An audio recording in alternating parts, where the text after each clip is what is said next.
Muy buenas tardes. Agradecemos en nombre del Colegio de Morelos, la Universidad Virtual Autogestiva Ibarevich y el Gobierno del Estado de Morelos la posibilidad de tener el día de hoy a Silvana Rabinovich. Para donde veo hay personalidades realmente excepcionales este día con nosotros. Es una fiesta que nos acompañen con la presencia de esta mujer magnífica. Posteriormente, unas palabras de Julián Vences, quien viene en representación de la gobernadora constitucional del Estado, Margarita González Arabia, y haré una breve presentación de Silvana para finalmente darle la palabra, que es lo que a todos nos motiva. Buenas tardes a todos. De entrada me pide el rector del Colegio de Morelos, doctor Carlos Barreto Zamudio, externarles una disculpa, pero por cuestiones de tiempo está en el Museo de Arte Contemporáneo Juan Soriano, precisamente terminando un evento, una exposición de la doctora Julia Carabias en temas relacionados con el medio ambiente. No tarda en reincorporarse nuevamente, pero me pide ofrecerles una disculpa. Él estará con ustedes un poco más tarde y bueno, no, sin más contratiempos, damos la bienvenida en nombre del Colegio de Morelos y iniciamos el evento si ustedes así lo consideran pertinente. Creo que extranjeros en Cuernavaca ha habido infinidad. Algunos han dejado huella. Iván Illich dejó una huella especial, una huella que está viva y que tiene el don de expandirse, de contagiar. Hoy estamos acompañando a nuestro querido compañero Braulio Ormedo en la cuarta sesión de 13. Les doy las gracias por asistir y por acompañarnos en las siguientes. Gracias por escucharme. Silvana Rabinovich, filosofía de la memoria, la ética de la alteridad y la paz. En el mapa de la filosofía contemporánea, la figura de Silvana Rabinovich ocupa un lugar destacado. Filósofa, nacida en Argentina y radicada hace décadas ya en México, ella ha construido una trayectoria intelectual marcada por la reflexión ética, moral, la crítica de la violencia, la memoria histórica y el diálogo intercultural. Su obra se ha desarrollado en un cruce poco frecuente entre la tradición judía, el pensamiento latinoamericano de la liberación y las discusiones contemporáneas sobre colonialismo, justicia y democracia. A diferencia de otros intelectuales ligados al poder, Rabinovich prefiere el espacio de la reflexión crítica y la investigación independiente. Sin embargo, su pensamiento mantiene un diálogo constante con los procesos políticos latinoamericanos recientes, especialmente con el debate suscitado a partir de la llamada Cuarta Transformación en nuestro país. Investigadora del Instituto de Investigaciones Filológicas de la UNAM, Silvana Rabinovich ha desarrollado una sólida carrera académica reconocida con el nivel 3 del Sistema Nacional de Investigadores. Su trabajo se ha concentrado en el estudio de Emmanuel Levinas, Walter Benjamin y otros pensadores vinculados con la ética de la alteridad y la memoria de las víctimas. Su itinerario intelectual se encuentra atravesado por la experiencia histórica de las dictaduras y los exilios latinoamericanos de la segunda mitad del siglo XX, que tan cercanos nos son en la historia reciente de nuestro propio país. Rabinovich forma parte de una generación marcada por la violencia política y la necesidad de pensar nuevas formas de convivencia democrática. En su caso, esa reflexión derivó hacia una filosofía de la escucha y de la responsabilidad moral frente al otro. La influencia de Manuel Levinas es decisiva en su pensamiento. De él toma la idea de que la ética antecede a la política y de que el rostro del otro nos impide reducir al ser humano a simple objeto de cálculo ideológico o valor económico.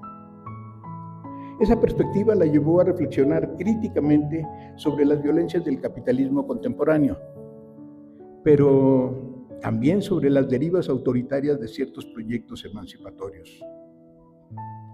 El pacifismo no se expresa como neutralidad política, sino como una crítica radical de la violencia estructural.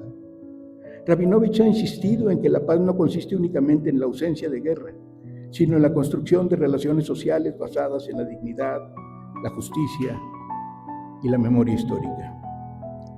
En ese sentido, su pensamiento dialoga tanto con las tradiciones judías como con las corrientes latinoamericanas de filosofías de la liberación.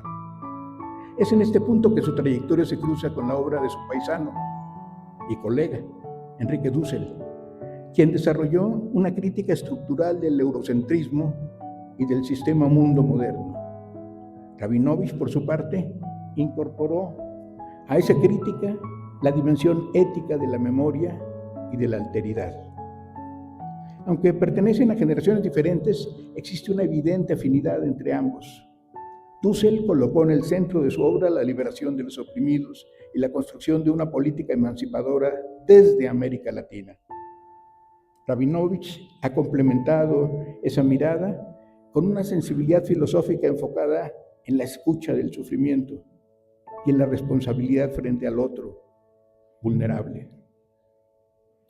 Silvana Rabinovich declaró en entrevista reciente con John Ackerman en TV UNAM, el 3 de mayo pasado, que ella decidió adoptar la nacionalidad mexicana al constatar la experiencia de resistencia pacífica de Andrés Manuel López Obrador y el movimiento en 2006.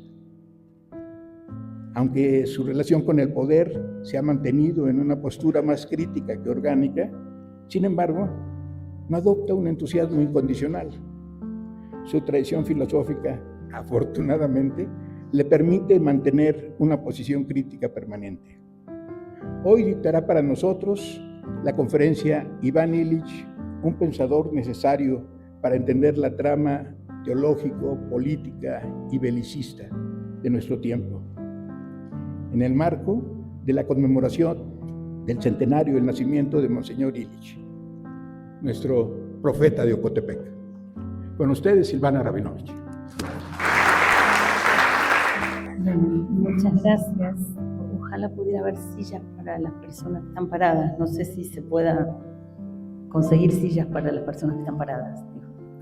Bueno, muchísimas gracias por estar aquí. Gracias a los rostros amigos y queridos y a los que no conozco. Voy a empezar hablando de mi lugar de enunciación. La paradoja como lugar de enunciación, lenguaje y silencio. El título de lo que voy a presentar ya lo acaba de decir Braulio. Iván Illich, un pensador necesario para entender la trama teológico-política belicista de nuestro tiempo. La paradoja como lugar de enunciación, lenguaje y silencio.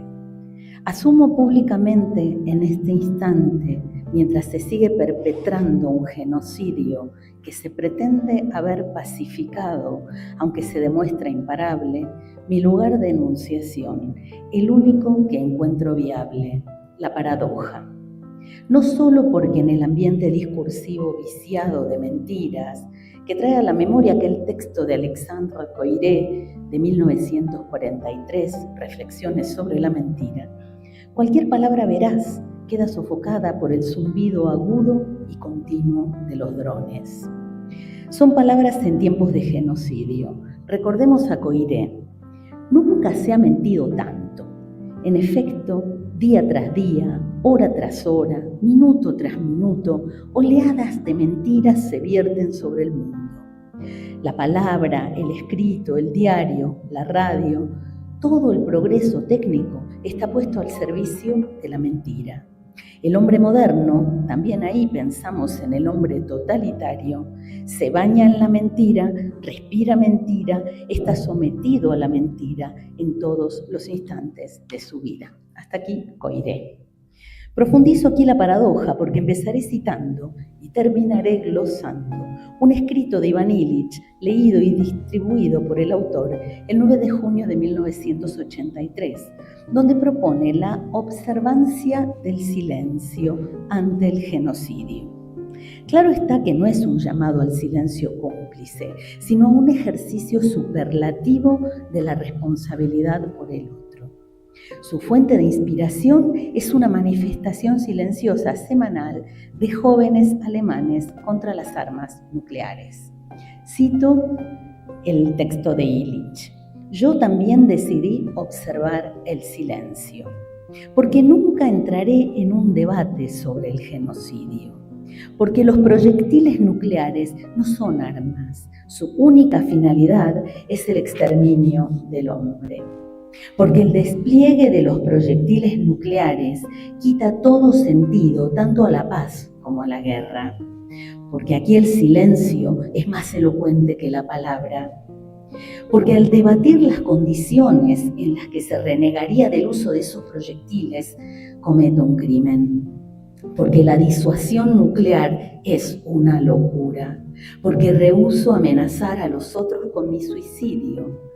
Porque la zona de silencio, entre comillas, que rodeó al genocidio bajo los nazis, ha sido reemplazada por una zona de debate, también entre comillas. Porque solo mi silencio habla claramente en esta zona de negociaciones coercitivas de paz. Porque nadie puede explotar o manipular mi silencio horrorizado. Porque raye lo que no le convenga, añada sus razones personales para observar el silencio, circule este escrito. Esto ha sido leído y distribuido durante el 20º Evangelischer Kirchentag en Hannover el 9 de junio de 1983. 43 años más tarde, la invitación de Illich sigue vigente. 83 años más tarde, la reflexión contundente de Coiré, que cité antes, sobre el imperio de la mentira, no hizo más que potenciarse y acelerarse por la vía tecnológica. De hecho, la encíclica de León XIV, Magnifica Humanitas, sobre la custodia de la persona humana en tiempos de la inteligencia artificial, lo señala al referirse a la verdad como bien común que la mal llamada inteligencia artificial pretende arrebatar y privatizar. El de Iván Illich no es un llamado a callar, sino a ejercitar esa otra forma del lenguaje, no argumentativo, más elocuente que la palabra, que es el silencio intimidante, al que considera hermano del alarido. En este acto paradojal participo de la palabra como parte de aquello que Participo de aquello que con Illich llamo ámbito de comunidad, que no bien común, porque la relación con el lenguaje no es instrumental, no es un bien, el lenguaje es un don. En fin, por la responsabilidad que me atañe aquí y ahora, esa responsabilidad con la palabra pública, esto es, el uso público de la razón, que Kant señaló en qué es la ilustración, y cito, dice Kant: entiendo por uso público aquel que en calidad de maestro se puede hacer de la propia razón ante el gran público del mundo de lectores. Con cautela, entre la palabra y el silencio, aguzaré el oído a la trama teológico-política belicista de nuestro tiempo. La llamo belicista porque la industria bélica, en sus dos caras, la de la fabricación de armas y la de la alta tecnología dedicada al control y vigilancia, mueve nuestra, entre comillas, economía y pretende reducir el oikos, la casa común, a una cárcel total. Esta trama teológico-política sustituye la providencia por un panóptico ilocalizable y se caracteriza por la crueldad. Desde octubre de 2023, las imágenes de la crueldad, con toda la crudeza, se han acelerado y multiplicado en nuestras pantallas. Estas son ventanas de un sistema del cual, como bien indicó Iván Illich, nunca podemos desconectarnos. Dicho en términos coloquiales, a los instrumentos los tenemos, podemos dejarlos y guardarlos, pero el sistema nos tiene a nosotros incorporados y no está dispuesto a soltarnos. Pese a las advertencias de la teoría crítica, la moderna razón instrumental, en su versión posthumanista, nos ganó la partida, instrumentalizando el espacio social con la finalidad de acabar con el campo político. Hoy la crueldad digitalizada orquesta la normalización de lo inhumano, apuntando a un control total. En la teología política del tecnocapitalismo, el monopolio destituye al monoteísmo y los tecnofascistas disputan a Dios, la providencia, con el fin de sustituir el cuidado por un extractivismo devorador de todo lo vivo. Voy ahora a hablar de la teología de la crueldad. Y empiezo citando al doctor Ezzedine Shehab. No es una negligencia, es una teología de la crueldad. El doctor Ezzedine Shehab es un joven médico de Gaza que al terminar sus estudios en Isfahán regresó a su tierra natal para iniciar su profesión a comienzos de octubre de 2023. Además de su vocación hipocrática, el doctor tiene una escritura sensible, profunda y bella que empecé a leer en la red X desde mediados de 2024, donde él iba publicando testimonios y reflexiones en una especie de diario público como mensajes lanzados al mar. El 10 de junio de 2025, tras enterarse de que el ejército de Israel había comunicado a la Organización Mundial de la Salud que los palestinos mayores de 12 años perdieron todo derecho a tener un traslado médico, abre su reflexión así. Hay un umbral a partir del cual la medicina se convierte en crimen. No se refiere a la némesis médica del joven doctor, sino a algo que llama filosofía de la oscuridad, que está poniendo a prueba el alma del mundo y la define así, cito al doctor. Es la creencia de que algunas vidas no lo son en absoluto, de que algunos dolores no importan, de que el sufrimiento, cuando asola a un pueblo que no interesa, no es necesario aliviarlo, sino solo administrarlo, silenciarlo y enterrarlo.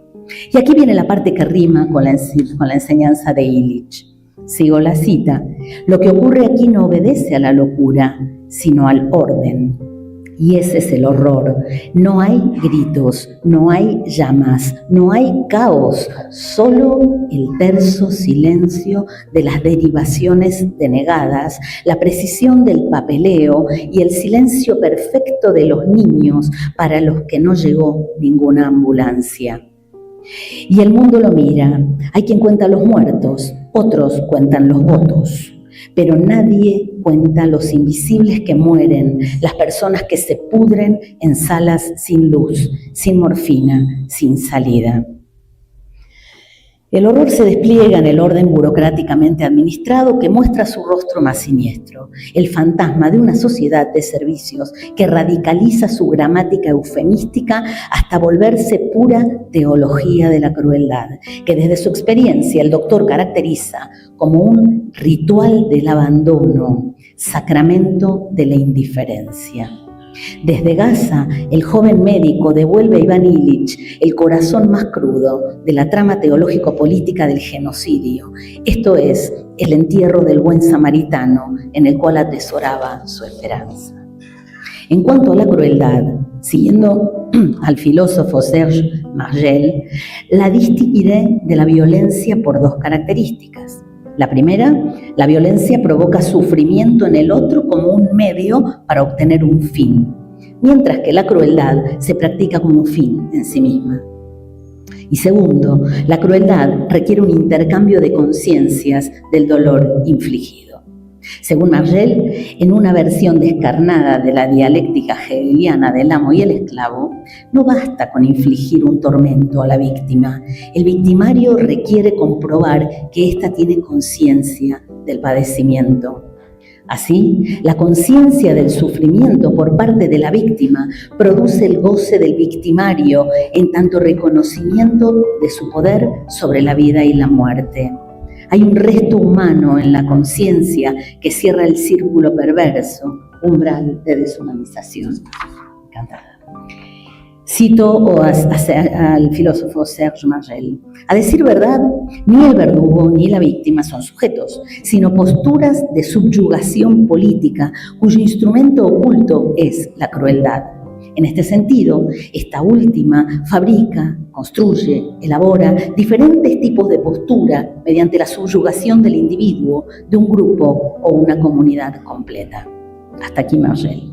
Por su parte, en este camino deshumanizador, la antropóloga Rita Segato pondrá el acento en la dominación, por la cual la víctima queda reducida a objeto no viviente, a simple cosa, y esto se afianza en una pedagogía. En el contexto de la Nakba, en su fase apocalíptica, la pedagogía de la crueldad nos disciplina al hacernos testigos de los efectos del uso de las armas de destrucción masiva aceleradas por la mal llamada inteligencia artificial. Bien. En Gaza, ¿se escucha mejor? ¿Sí? Gracias. En Gaza, el programa The Gospel arrebata el nombre al Evangelio a fin de nombrar el algoritmo que sirve para establecer listas de sospechosos. Eso que en el siglo pasado se llamaban listas negras. La provocación en el despojo del nombre Evangelio es deliberada. La novedad del Apocalipsis llega a través de un enviado, el ángel de la muerte. Quizás por esta teología criminal, ahora es común que los misiles lleven mensajes escritos con pluma indeleble por los perpetradores. Hay además otros dos programas que complementaron el abominable uso de la, entre comillas, inteligencia artificial con fines genocidas. La Bender jerarquiza y ubica objetivos, entre comillas, terroristas. Sabemos que la palabra terrorista significa, de hecho, lo contrario a lo humano. Referirse a un ser humano como terrorista equivale a deshumanizarlo y considerar virtuosa su muerte violenta. Hay estados terroristas, pero esa categoría sentencia no aplica a seres humanos. Referirse a un ser humano como terrorista equivale a deshumanizarlo y considerar virtuosa su muerte violenta. Hay personas que buscan aterrorizar a una población en determinada circunstancia y lo hacen de forma muy violenta, pero esto no les quita su humanidad ni su responsabilidad. Son imputables, por lo cual deben responder por sus actos ante la ley. Pero no son sacrificables. He aquí otro elemento de la teología política belicista, el sacrificio, cuya función social Girard explicó de manera exhaustiva.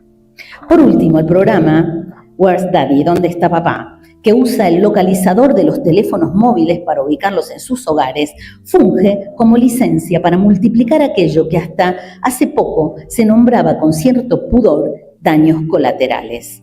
En este caso, el objetivo declarado para su empleo es asegurar la presencia del individuo buscado en su hogar junto a su familia. El número de daños colaterales, entre comillas, justificados se incrementó de manera exponencial. Cito una parte de una nota de Yuval Abraham. En una medida sin precedentes, según dos de las fuentes, el ejército decidió durante las primeras semanas de la guerra que por cada agente subalterno de Hamás señalado por la Bender se permitiría matar hasta 15 o 20 civiles. En el pasado, el ejército no autorizaba ningún daño colateral durante los asesinatos de militares de bajo rango. Las fuentes añaden que cuando el objetivo ha sido un alto cargo de Hamás, con rango de comandante de batallón o brigada, el ejército ha autorizado en varias ocasiones la muerte de más de 100 civiles en el curso del asesinato de un solo mando. En el culto idolátrico al matrimonio del Moloch con Mamón, que Illich caracterizó en la modernidad como el reemplazo progresivo de la idea del bien por la idea del valor, la industria del becerro de oro, que porta nombre de ángel, Rafael, es el acrónimo de Rashut Lefituach Emtzai Lehima, es la autoridad para el desarrollo de medios de guerra.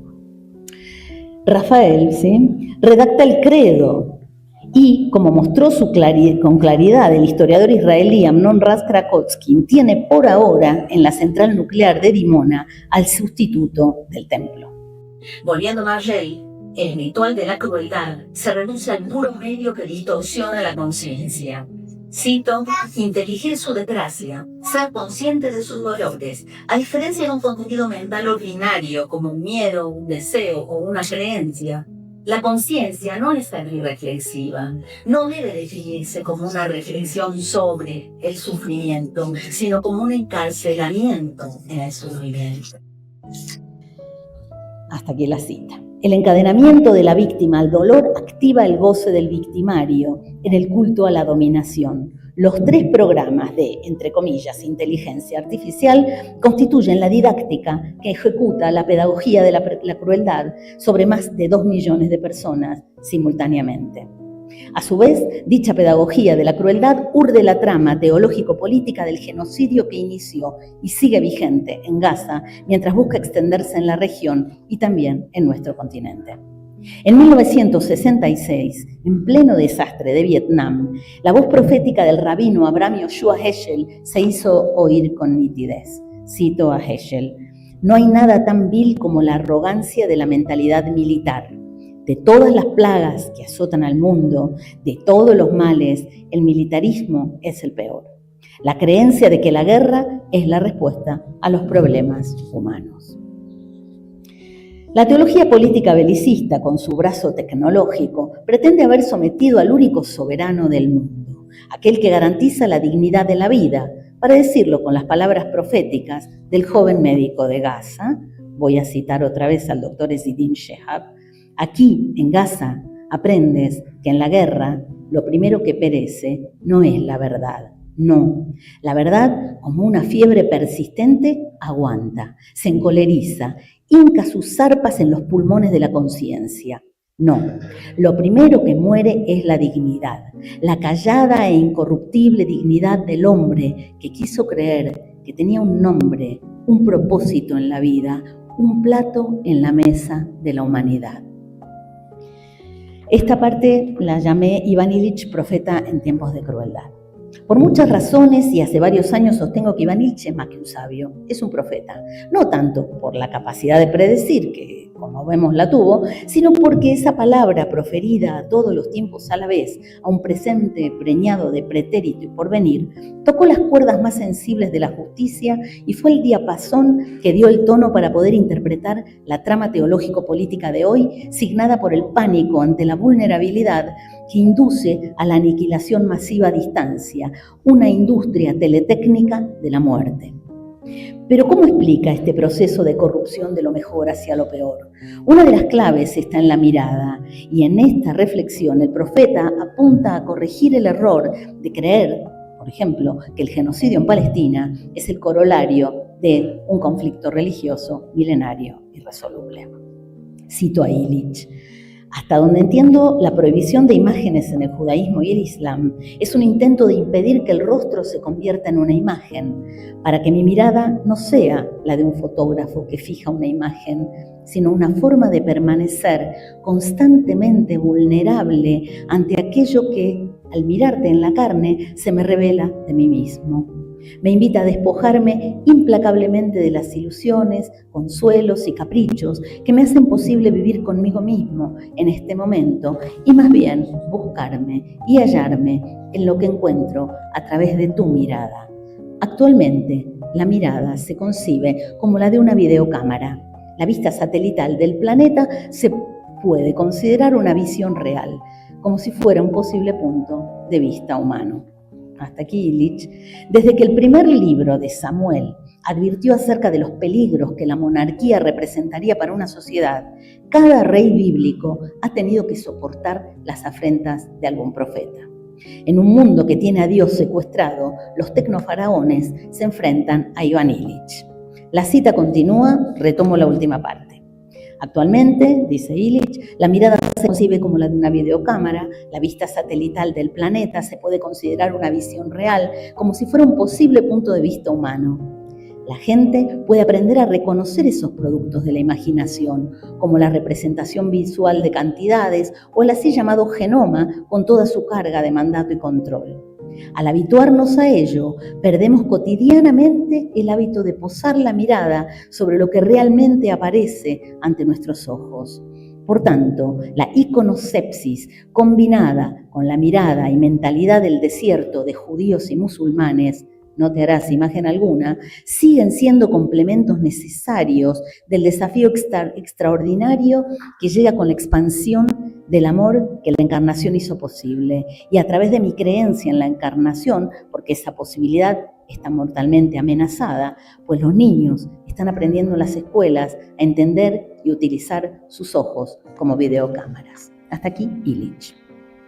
A propósito de la mirada, siguiendo a Illich, nuestro queridísimo Jean Robert ubica, después de Kepler, un vacío ético de la óptica, en el cual, a mi entender, el sujeto se repliega y cede su lugar a una objetividad ficticia. Tengo la convicción de que el Papa León XIV, aunque por razones que no debo detallar así, no puedo detallar aquí, hoy también el Papa Francisco, leyó con mucha atención a Ivan Illich para su encíclica Magnificat Humanitas. La iconosepsis, que rescata de aquellos judíos y musulmanes, entrena la vista de los beduinos para ver vida en el desierto. Jean Robert describe la iconoskepsis como la difidencia, la duda, el cuestionamiento de las imágenes que caracteriza al pensamiento occidental. El desierto enseña que, con un horizonte de 360 grados, lo más confiable es el cielo, las estrellas que ellos saben distinguir a plena luz del día. Pues el suelo se mueve, las dunas cambian con el viento. A contracorriente de una civilización sedentaria que se avergüenza de la condición humana vulnerable, el desierto educa a partir de una confianza en esa vulnerabilidad que a mí se me da por intervenir con una H intermedia como vulnerabilidad. Leo el párrafo 146 de la reciente encíclica relativo a la educación a la luz de este señalamiento certero de Illich, la verdadera higiene de la atención que promueve León XIV ante las pantallas que nos controlan. A los adoradores de la velocidad les pone un va de retro en la experiencia del tiempo. Cito a León XIV. Muchos educadores perciben ya los signos de una posible deshumanización, en la que las personas, entre comillas, saben muchas cosas, pero tienen dificultades para dar un sentido a su vida. También debido a la incapacidad de conectar la información y los conocimientos, y para no perder de vista el horizonte de sentido. Es necesario promover una verdadera higiene de la atención. Ritmos que incluyan silencio, estudio reflexivo, lectura, análisis ponderado. Sin estos elementos, la libertad interior puede verse comprometida. Hasta aquí el Papa. El lenguaje descarnado que campea en el espacio público, el cual se ha vuelto presa de las pantallas móviles panópticas distractoras, requiere estrategias de protección. La clave, sin duda, está en el ejercicio de la atención, aquella que Malebranche definió como plegaria natural del alma. Esta parte la titulé ¿Qué inteligencia? Una lámpara de Diógenes para ahuyentar a la ilustración oscura. La filosofía está marcada por la imagen de Diógenes de Sinope, el cínico, que cuestionaba la moral humana con un farol encendido a plena luz del día para buscar al hombre. Esa imagen vino a mi memoria al leer la Magnificat Humanitas. El Papa, sin duda inspirado, entre otros, por el pensamiento profético de Illich, da una estocada al corazón teológico-político de las tinieblas de nuestra era en lo que atañe a la, entre comillas, inteligencia. Dejo para más adelante la cuestión de lo artificial. El tecnofascismo de Palantir Technologies tiene una obsesión filosófica parricida. Su objetivo es matar a Kant. Immanuel Kant es el filósofo de la Ilustración que en el siglo XVIII planteó los límites de nuestra capacidad de conocer, reservando para la inteligibilidad humana los fenómenos, aquello que se aparece en nuestra conciencia a través de los sentidos organizados por el entendimiento. Y dejando fuera de nuestro alcance el conocimiento de la cosa en sí o no mismo. Nick Land, en un libro al que subtituló La arrogancia característica de los pornógrafos digitales, ensayos sobre religión atea, proponen a la ilustración pura con el camino digital, como el camino digital, disculpen la dureza de mis palabras, para violar al nómico. La cosa en sí, que como decíamos según la crítica de la razón pura de Kant, es imposible. La fijación con el imposible dominio del conocible describe filosóficamente la obscenidad de la era de los sistemas numéricos. En su correlato teológico-político podemos afirmar que por diversos medios están obsesionados por violar a Dios. Pero volviendo a la lámpara de Diógenes y el cuestionamiento de la vista, detengámonos en 4 regímenes encópicos o marcos oculares que distinguió Illich en la pérdida de los sentidos. Primero, el primer régimen es el transocular de la antigüedad, hasta el año 1000 en el Egipto de los Fatímidas, en que el ojo sale a unirse con lo vi, como un psicólogo, ¿no? El segundo es el régimen de la mirada trascendente escolástica, que capta los visuales, ¿sí? Los universales, y se refleja en los literales. La mirada trascendente es el segundo régimen escópico. El tercero es el régimen el tercer régimen escópico es la unión de la imagen y la mirada a inicio del Renacimiento, cuando el ojo se vuelve instrumento. Y el cuarto régimen escópico es alrededor de 1800, cuando emerge la visión global que Illich llama era del shock, en la cual el ojo se vuelve dependiente de la interfaz más que de la imaginación. Intercambio de información entre sistemas, el one. El cibertotalitarismo que amenaza nuestros días en el enroque de las miradas por el control recuerda a George Orwell y me permite ahondar en el cuarto régimen escópico, el de la interfaz, para sugerir un quinto que se sitúa al extremo del cuarto, el que a fuerza de atiborrar las pantallas con imágenes ominosas acaba humillando por completo nuestra mirada. Como los jóvenes de la naranja mecánica, tenemos los ojos abiertos ante el horror, sin pestañear. La única diferencia, por ahora, es que nuestra permanencia es voluntaria y que nuestros dedos hacen rodar las imágenes en la pantalla con impaciencia. Orwell volvió a presentarse recientemente en el documental de Raúl Peck, Orwell 2+2=5. El cineasta haitiano actualiza la neolengua, lengua usada para alterar la realidad y manipularla. Doy solo algunos ejemplos. Guerra es paz. Ilegales es igual a refugiados. Antisemitismo 2024 es igual al término convertido en arma para silenciar las críticas de la acción militar israelí. En el manifiesto de Palantir, Peter Thiel y Alex Karp anunciaron en la tesis 12: la era atómica llega a su fin. Una era de disuasión, la era atómica, llega a su fin y una nueva era de disuasión basada en la inteligencia artificial está a punto de comenzar. La conjura de los impotentes, atrincherados del otro lado de los sistemas para combatir el noumeno, trata con intención su teología política deicida y, en consecuencia, genocida. Hace poco Peter Thiel, entusiasta de la literatura apocalíptica, se refirió al catejón, aunque en el manifiesto tecnocapitalista suenen fuertes los pasos del anticristo, cuyo camino es la aceleración hacia el total sometimiento. No entraré aquí en detalles con relación al deicidio, tan solo una mención. Como brazo de la aniquilación acelerada desde una teología política deicida, Benjamín Netanyahu, el 28 de octubre de 2023, usurpó las palabras del profeta en un mensaje a los soldados. Citó a Samuel 1, capítulo 15, versículo 3, «Ve pues y hiere a Amalek, y destruye todo lo que tiene, y no te apiades de él. Mata a hombres, mujeres, niños, y aún los de pecho, vacas, ovejas, camellos y asnos». Leer hace poco que Hezbollah destruyó a decenas de tanques Merkabah incendia el capítulo 1 de Ezequiel. En ese nombre la revelación se reduce a un arma de destrucción.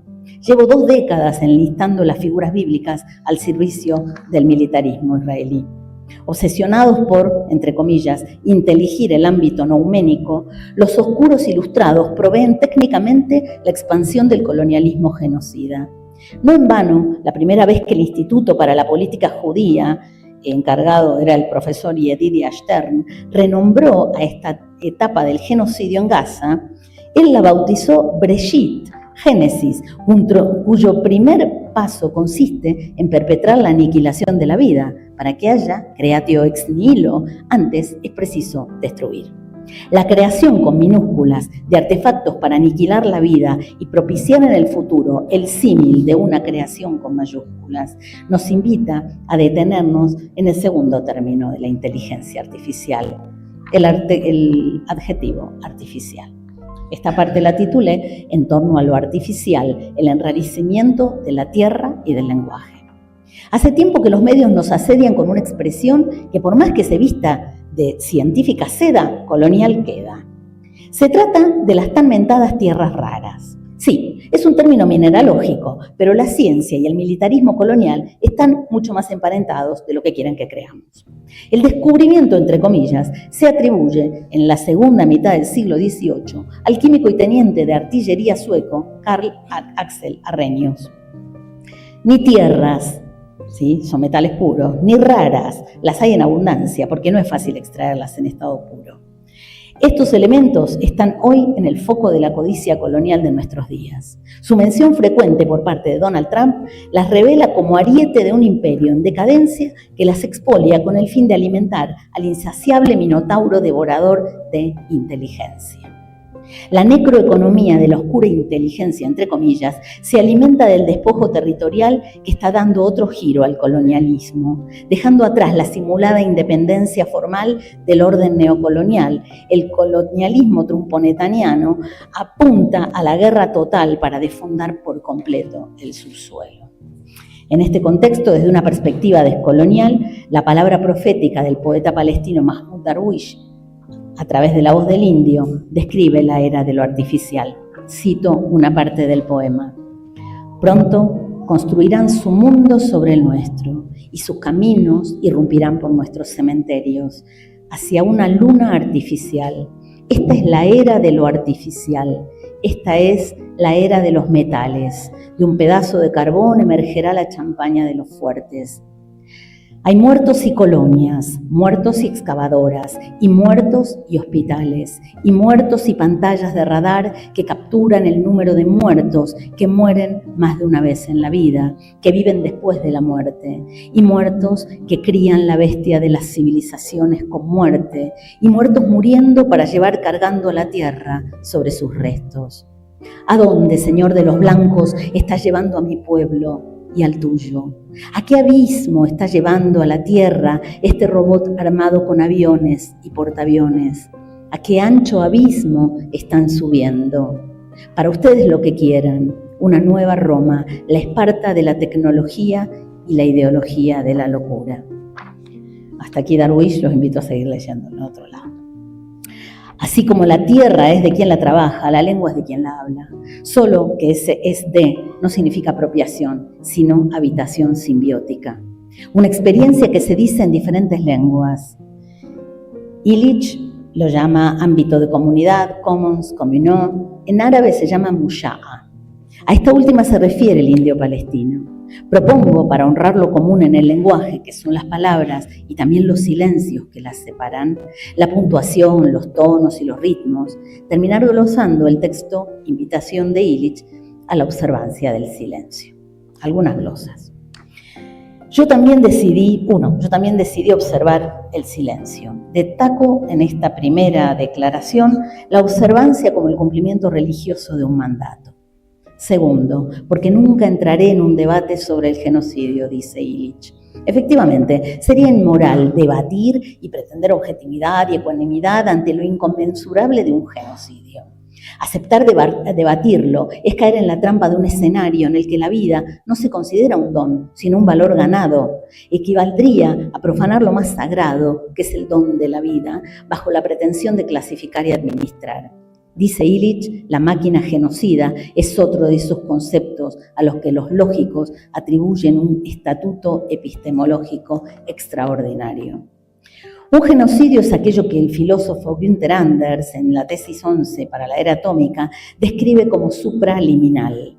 No por una actitud apofática de teología negativa, sino porque abruma, provoca la imposibilidad de representarlo para poder arrepentirse y sentir responsabilidad por el acto cometido.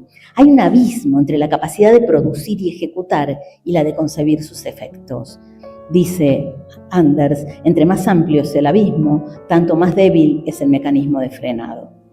Desde las penumbras de la inteligencia artificial, entre comillas, la ilustración oscura ataca por la vía supraliminal. Tercero de los argumentos de Illich, porque los proyectiles nucleares no son armas, su única finalidad es el exterminio del hombre. Anders sostiene en sus tesis 20 y 21 que las cualidades y funciones que le fueron quitadas a la humanidad en su reificación ahora llegaron a ser cualidades y funciones de los productos mismos. Y en ese contexto, las pseudopersonas, que son las bombas, cuyo cerebro actualmente se confía a la inteligencia artificial, alcanzan el clímax del nihilismo como aniquilismo. Cuarto argumento de Illich, porque el despliegue de los proyectiles nucleares quita todo sentido tanto a la paz como a la guerra. En la tesis tercera, Anders sostiene, no son armas atómicas en la situación política, sino acciones políticas en la situación atómica. Y ahora los tecnofascistas prefieren ocultar las armas atómicas tras la pantalla de la inteligencia artificial como elemento disuasorio. Quinto argumento de Illich, porque aquí el silencio es más elocuente que la palabra. Afirma Illich que el silencio engastado en el alarido del horror trasciende la lengua. Este silencio, que con los cabalistas yo describiría como el texto blanco que rodea las palabras escritas, se resguarda en el espacio nouménico que la ilustración oscura no podrá profanar. Sexto argumento de Illich, porque al debatir las condiciones en las que renegaría del uso de esos proyectiles comete un crimen. Hay performatividad en la palabra que al prestarse al debate legitimaría lo ilegítimo. Séptima, porque la disuasión nuclear es una locura. La buena nueva que pretende dar Palantir para anunciar el advenimiento de una nueva era de disuasión basada en la inteligencia artificial redobla la amenaza, sacrifica todo lo vivo al neototalitarismo libertario, una especie de totalibertarismo, así a lo Milei. Como bien marca Anders en El tiempo del fin, solo se aplaza un apocalipsis sin reino. Octava, porque rehúso amenazar a los otros con mi suicidio. En su versión teológico-política podemos evocar aquí la lectura fetichista de Sansón y el victimismo criminal que encarna el ejército israelí. Illich previene contra la sansonada. Noveno, porque la zona de silencio, entre comillas, que rodeó el genocidio bajo los nazis ha sido reemplazada por una, entre comillas, zona de debate. El silencio cómplice de entonces equivale al palabrerío cómplice de hoy. Una esencialización verborrágica de la mal llamada Shoah se usa para amordazar la memoria de la Nakba palestina. Zonas de silencio, de debate, zonas de interés, ¿sí? Interessengebiet, especie de zonas de amortiguación o buffer que aparenta neutralidad, pero solo sirve a los intereses de anexión genocida. Zonas de confort. ¿Desde cuándo, pregunto, la incomodidad pasó a ser la vara de las discusiones éticas? El silencio de Illich incomoda a la verborragia cómplice que exalta el pasado para distraer a los horrores presentes, para distraer de los errores presentes. Décima, porque solo mi silencio habla claramente en esta zona de negociaciones coercitivas de paz. Basta recordar el ominoso plan de paz de Trump, aplaudido con beneplácito por la resolución 2803 del Consejo de Seguridad de las Naciones Unidas el 15 de noviembre de 2025. Dice el Papa León XIV, lo que es verdaderamente irresponsable es la realpolitik, esa forma de realismo, entre comillas, político, que siembra en las conciencias y en la cultura la resignación ante una guerra ineludible y califica la paz y el diálogo como posiciones utópicas o irracionales que ignoran los riesgos en juego. 11. Porque nadie puede explotar o manipular mi silencio horrorizado. Un silencio horrorizado es impenetrable y se sustrae a la manipulación y a la explotación por parte de las pantallas panópticas. Otra vez León XIV, no existe algoritmo que pueda hacer que la guerra sea moralmente aceptable.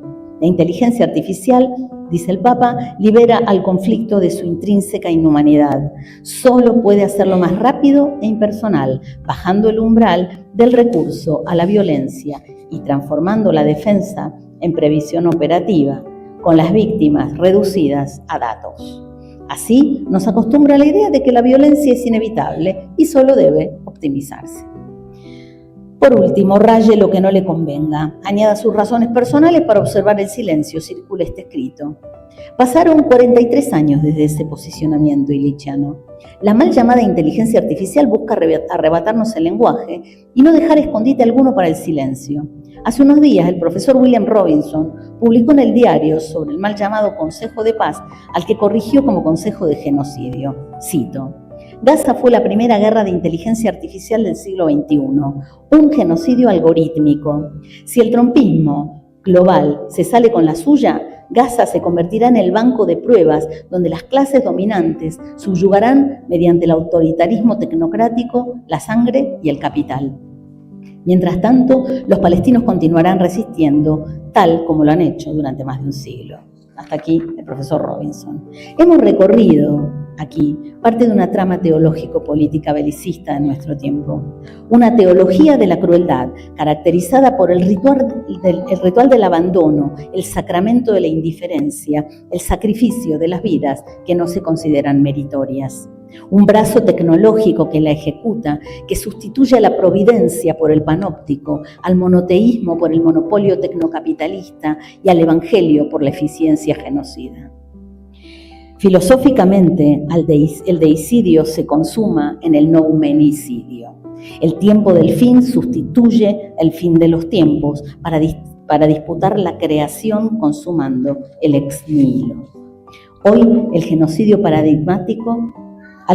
paradigmático le llaman paz. Suena el reclamo de Jeremías y curan la herida de mi pueblo con liviandad, diciendo paz, paz, y no hay paz. Ante el genocidio, Iván Illich promovió la observancia del silencio que interpela. 3 años antes también profetizaba, lo cito: me parece que la paz de cada pueblo es tan distinta como su poesía. La traducción de la paz es una tarea tan ardua como la traducción de la poesía. Bajo la máscara del desarrollo, en todas partes del mundo, una guerra se lleva a cabo contra la paz popular. Ardua tarea nos deja el profeta Illich: preservar nuestra palabra ante el belicismo de la inteligencia artificial y con sigilosa humildad aguzar los oídos para traducir la paz popular. Gracias. Bienvenido, doctor Barreto. Gracias por su presencia y por su apoyo para llevar a cabo esta actividad. Han escuchado ustedes los planteamientos de la doctora Rabinovich. Es un tema actual, es un tema vigente y es un tema urgente. El tecnofascismo trumpista amenaza a la humanidad. Las armas nucleares no son armas, son sistemas de exterminio masivo de la propia humanidad.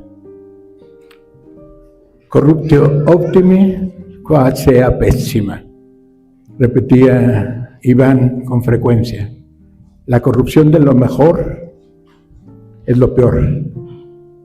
Y que podemos hablar de un tecnofascismo asociado al complejo militar industrial científico-tecnológico, cuando claramente en la toma de posesión reciente del presidente de los Estados Unidos, a su izquierda y a su derecha, podíamos encontrar a Jeff Bezos, a Sam Altman, a Max Zuckerberg. No es gratuito. Hay 2 bandos, la humanidad y el tecnofascismo, que asoma para exterminar a la propia humanidad. El llamado del Papa León XIV en su encíclica reciente, Magnificat Humanitas, lo puedo resumir en un llamado urgente: desarmar la inteligencia artificial. Sin duda, sus promesas, sus posibilidades son enormes, pero su amenaza de exterminio, de dominación, de control, son aún mayores.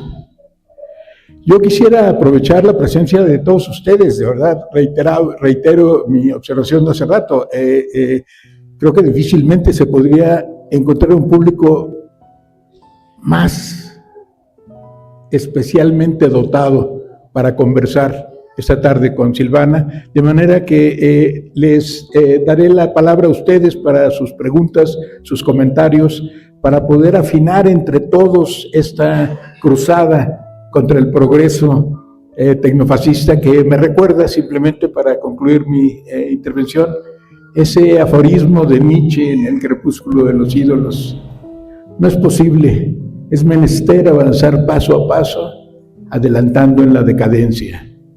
Esta es mi definición del progreso moderno. Adelantamos en la decadencia a pasos agigantados.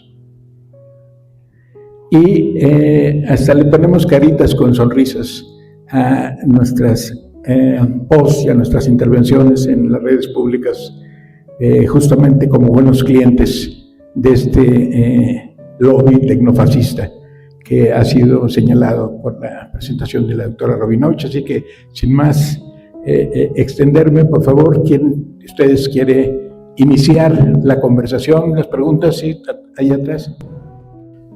O tardes, más bien. Anoche tenía yo insomnio, yo creo que era la 1 o 2 de la mañana. Y cuando uno tiene insomnio a veces reflexiona algunas cosas. Y me puse a pensar en la encíclica precisamente que había leído, a reflexionarla, y en la carta de Andrés Manuel López Obrador. Entonces me puse a atar cabos, ¿no? Están pasando cosas en el mundo, como dice el doctor Braulio, muy rápidamente.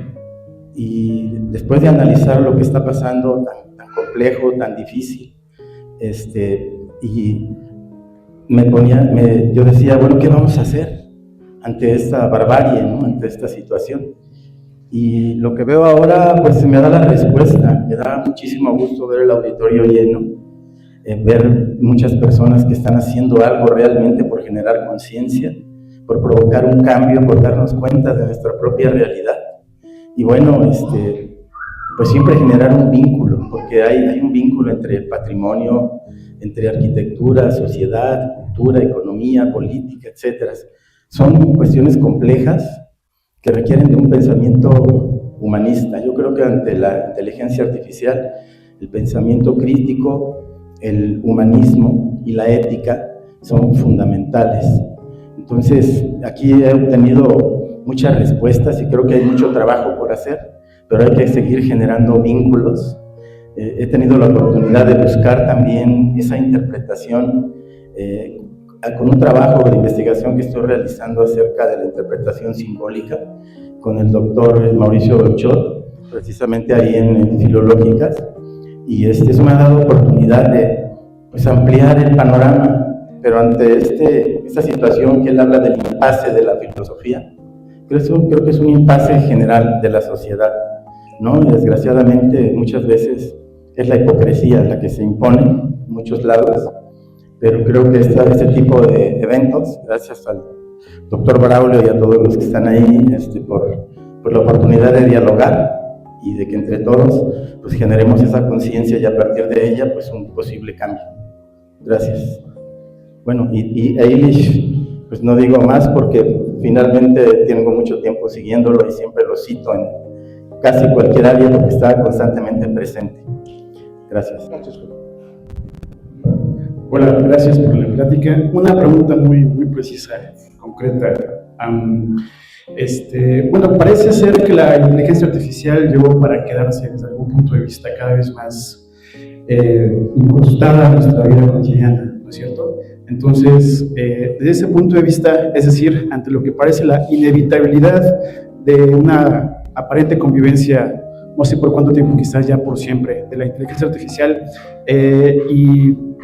si uno piensa, por ejemplo, que Iván Illich decía que mayor energía y velocidad no es mayor libertad, usando el ejemplo del coche, la pregunta concreta es, ¿qué podemos hacer nosotros concretamente ante lo que parece este avance de la destrucción por la paz, que es una paradoja, ¿no? O sea, nosotros, entonces, la pregunta muy concreta sería, ¿acaso tendríamos que negar el avance de la tecnología tal como la conocemos, como se supone que tuvo que haberse implementado, sin caer en ingenuidades como Bill Gates de que era para lo mejor? Es decir, nosotros, el pueblo, ¿qué podemos hacer en concreto? Aparte de la plática, ¿no? Me refiero a la convivencia. Entonces, ¿negamos la inteligencia artificial o convivimos con ella? Gracias.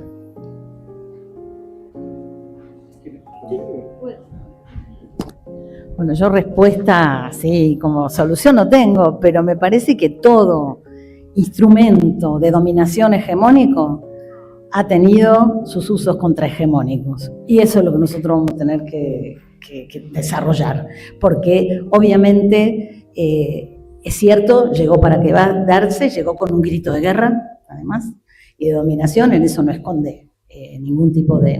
ya no tratan de ser eufemísticos o de agradar, ya está, vienen a imponerse. Entonces, bueno, habrá que buscarle todos esos puntos ciegos que tienen y que sobre todo para mí tiene que ver con esa obsesión con Kant, ¿no? Con el parricidio de Kant y el nombre. Lo que me parece que eso sí, que no podrán con eso. Entonces habrá que ponernos muy creativos. Formidable y muy estimulante la conferencia de la doctora Rabinovich, muchas gracias. Yo quisiera ir un poco en la misma línea de la pregunta anterior. Dice Braulio, hay que desarmar la inteligencia artificial. Claro, se entiende, hay que desarmar el fascismo que se ha apropiado de la tecnología. Por supuesto que estamos viviendo una época absolutamente inédita respecto a la tecnología, pero la tecnología sigue siendo la tecnología con su ambivalencia, como un servicio a la humanidad y como una posibilidad de oprimirla. Desde que nació la tecnología con el descubrimiento del fuego y etcétera, esa ambivalencia está presente, solamente que ahora es superlativa porque es inédita, porque tiene una serie de intervenciones en la vida humana y en la emulación que intentan de lo humano totalmente terribles, ¿no? Ahora, si uno piensa también en la reciente encíclica del Papa León, dentro de todo ese planteamiento formidablemente bien traído a colación por la doctora Rabinovich, yo creo que hay también un énfasis en esa encíclica respecto a la posibilidad, a la necesidad, a la tarea de valernos de ese recurso tecnológico que llaman inteligencia artificial, ¿no? Es decir, y yo creo que esa es la tarea, justamente hace un rato lo estabas reivindicando. Es decir, creo que sí es una tarea también de nuestro tiempo y de nosotros, ¿no? El enfrentarnos a esa situación apropiándonos de esos recursos. Yo no sé si diré algo aberrante cuando pienso en Iván Illich y su énfasis en lo vernáculo y en el conocimiento vernáculo, si pudiéramos hacer de la inteligencia artificial una apropiación vernácula. O sea, yo creo que ese es un camino, esa es una tarea. Y evidentemente tampoco podemos meternos a creer que nosotros como personas y usuarios, lo entrecomillo, de la inteligencia artificial, la vamos a transformar y vamos a despojar al tecnofascismo. Esa lucha hay que darla, eso es terrible, hay que darla, pero también hay este camino de nosotros mismos y es muy importante seguirlo. Y hay muchas posibilidades de valerse, ¿no? Incluso poéticamente, aunque suene raro, de eso que llama inteligencia artificial. Yo creo que podemos pensar en una suerte de episteme poética con base en el uso de la inteligencia artificial. Sí, gracias. La episteme poética, sin duda.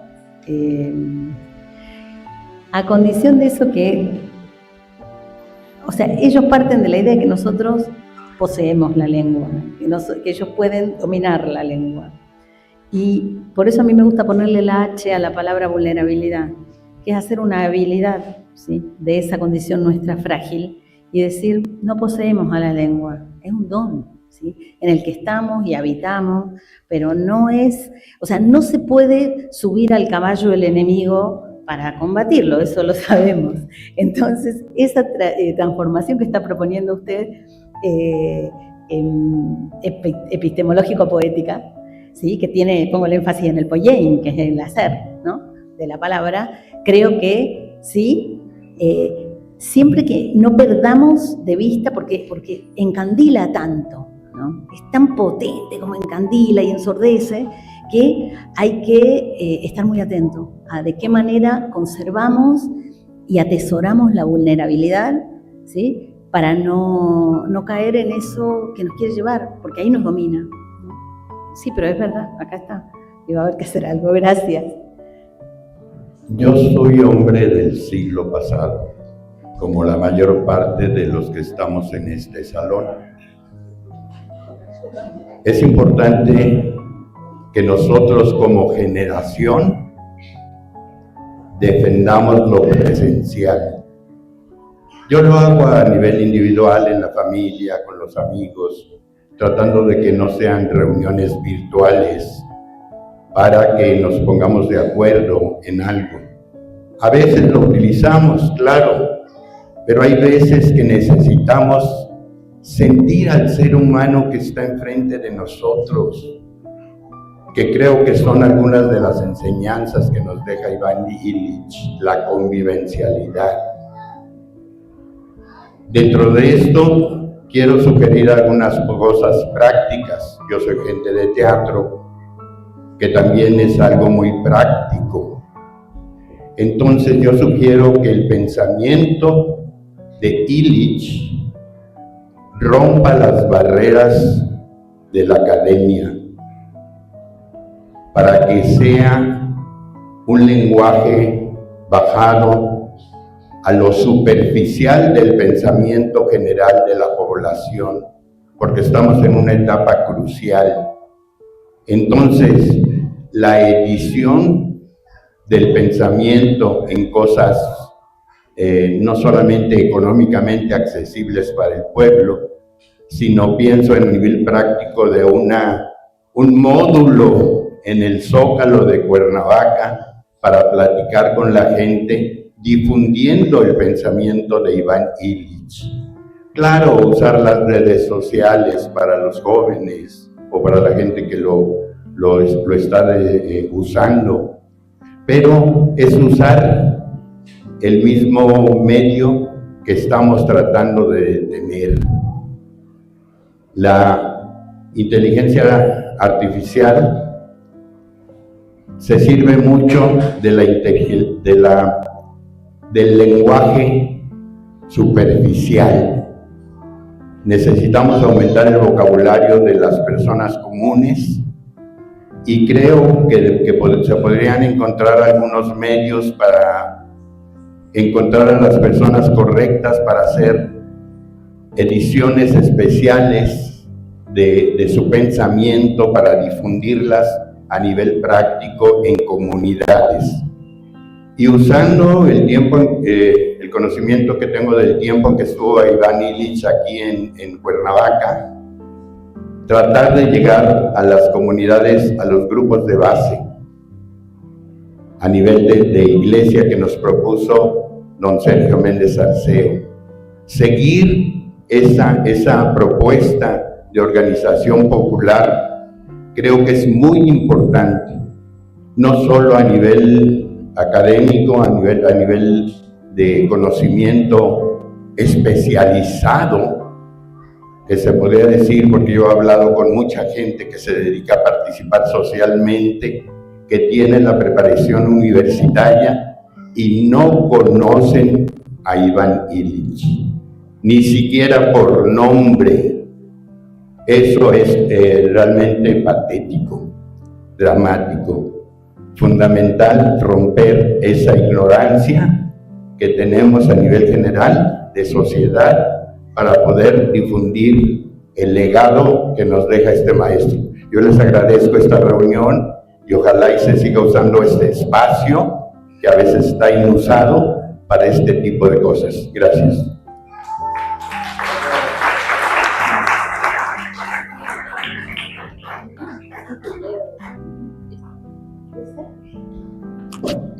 Si me permiten, me gustaría leer algo que traje.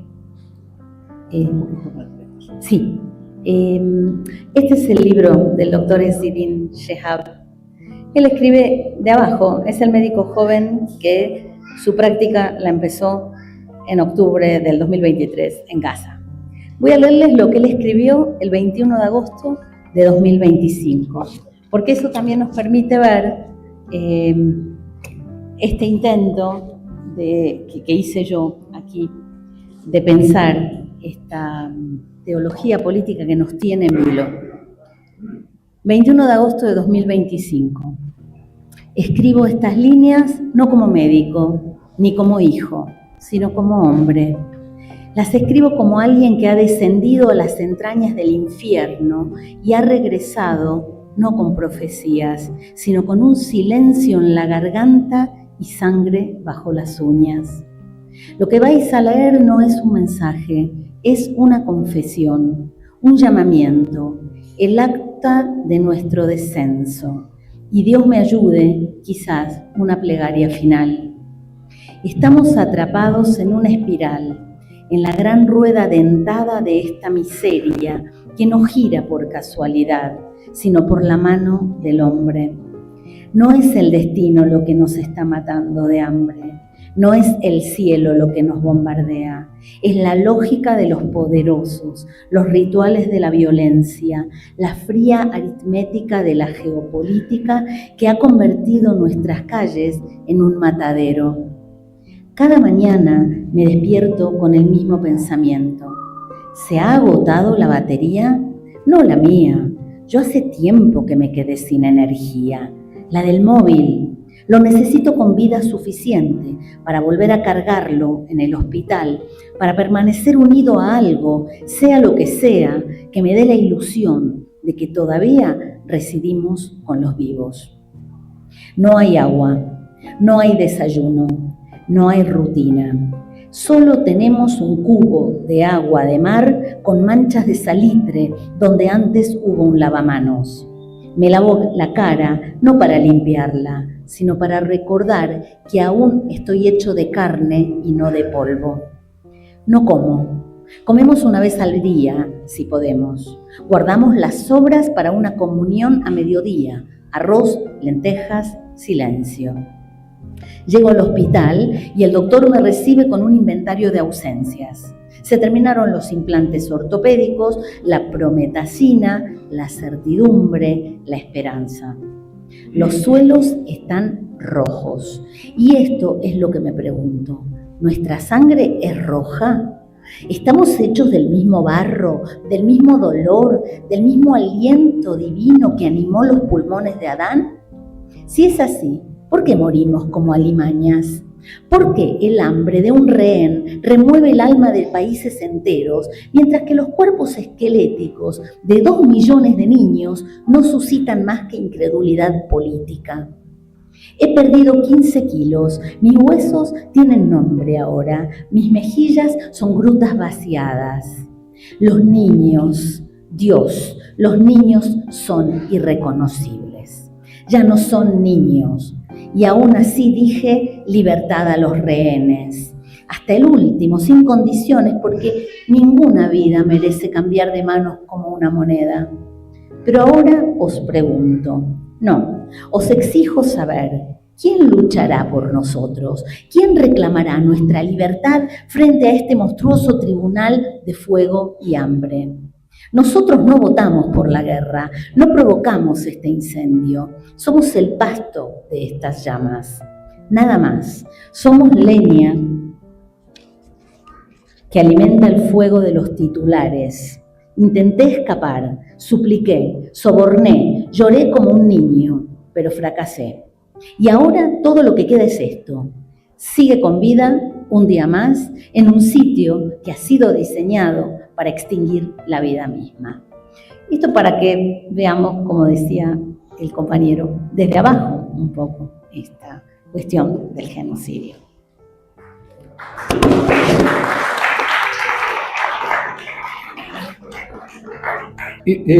Antes que pasemos a la próxima pregunta, quisiera ofrecer ante la petición de cómo difundir desde abajo y para los de abajo el pensamiento de Iván Illich. Tenemos publicado hace ya 27 años, un sitio web que ha ido creciendo a lo largo del tiempo, en donde ustedes pueden encontrar todo lo publicado por Illich en español, a veces con acuerdos con las editoriales, a veces con acuerdos originalmente con el propio Iván. Lo mismo tenemos en preparación, a partir del trabajo del seminario Iván Illich en el Colegio de Morelos, estamos preparando un oráculo de Iván. Esto es un lugar donde se puede consultar precisamente con un enfoque de IA vernácula las obras completas de Illich, precisamente teniendo en cuenta esta observación que Jorge Martínez hizo en la intervención previa de una episteme poética, al servicio de los de abajo, al servicio no de la academia, no de las universidades, no de las instituciones escolarizadas, sin excluirlas, pero sí atendiendo a los habitantes de cada municipio, de cada barrio, de cada rincón de nuestro estado. Desde ivanillich.org.mx ustedes pueden encontrar un vínculo también a la Universidad Virtual Autogestiva, un proyecto educativo sin programas de estudios, sin inscripciones, sin pagos, en donde cada uno es el director de su propio plan educativo, en donde cada uno asume la responsabilidad de educarse a sí mismo a partir de sus propios intereses. Entonces, ivanillich.org.mx es un esfuerzo que estamos trabajando precisamente para eso, para hacer llegar el pensamiento de Illich sin intermediarios. Agradecemos a propósito a la Administración del Fondo de Cultura Económica, lo veníamos haciendo de manera pirata, sin permiso, pero actualmente Paco Ignacio Taibo II nos ofreció, un poco a regañadientes, pero nos dio un permiso para mantener en línea los 2 tomos de las obras reunidas de Iván Illich, contraviniendo los derechos patrimoniales del fondo, contraviniendo eventualmente los derechos de los herederos, pero tomando en cuenta que el propio Iván impulsó en vida el que toda su obra pudiera estar disponible para toda persona. Pues en primer lugar, un gusto tenerte aquí, Silvana. La verdad es que la maestra es una maestra para todas y todos nosotros. Yo conocí a Silvana recientemente cuando nos agrupamos en la UNAM como académicas con Palestina contra el genocidio. Y pues ahí empezamos a aprender, ¿no? Y creo que el título de esta conferencia pues es una investigación y una vida tuya muy, muy importante, ¿no? Y que lo que nos tiene que quizás hacer pensar es cómo todo esto ha estado sucediendo en silencio desde hace tantos años y no nos hemos dado cuenta, sino hasta ahora. Porque para que la inteligencia artificial sea lo que es hoy, hay muchos dispositivos que están actuando en todos los lugares de la sociedad, en la escuela, en la familia, en la religión, en la teoría crítica, en los movimientos sociales. O sea, hoy nos damos cuenta de a dónde hemos llegado. ¿Por qué? Porque hay un genocidio presente que además nadie puede parar, ¿no? Y creo que eso es lo que nos tenemos que llevar a casa a reflexionar. ¿Cuáles son las prácticas cotidianas, continuas, no de ahora, sino de hace tiempo, que han hecho posible esto? Y cómo hoy podemos entender esa clave que está tan enmarañada, lo dijo Silvana, sería absurdo pensar que esta es una lucha religiosa, ¿no? No es un problema entre árabes y judíos, no, es otra cosa. ¿Qué es? Pues es la resistencia de un capitalismo absolutamente radicalizado que está ya sin censura, sin filtros, ¿no? Diciendo vamos a acabar con todos y todas. Y si no lo entendemos así, o sea, no es algo que está pasando allá, sino que está pasando aquí, y que no pasa hoy, sino que ha pasado desde antes, ¿sí? Pues entonces estamos, sí, permitiendo que todo eso se entronice, ¿no? Entonces, digamos, no es el uso de la tecnología o no, pienso yo, ¿no? Sino todo lo que le rodea y que permite que hoy estemos como estamos, ¿no? Y entiendo esa invulnerabilidad que planteas, que me encanta, como entendernos sí vulnerables porque Gaza está hoy aquí y es el futuro de la humanidad, lo hemos dicho muchas veces, porque todo está cambiando, pero tenemos que adquirir esa habilidad para continuar la vida, ¿no? Y hay comunidades que la tienen y que la construyen día a día, ¿no? Y los propios palestinos nos dan una lección diaria, ¿no? Pero también aquí nuestras comunidades. Entonces, ¿cómo hacer esos vínculos y empezar a desmontar pues un poder que parece y que es, ¿no? Muy, muy grande y que sin embargo vive de nuestros pequeños actos cotidianos. Creo que ese nexo es muy importante de hacer, ¿no? Y cómo, pues quizá pensábamos muchos y muchas que ya estábamos en una etapa totalmente secular, ¿no?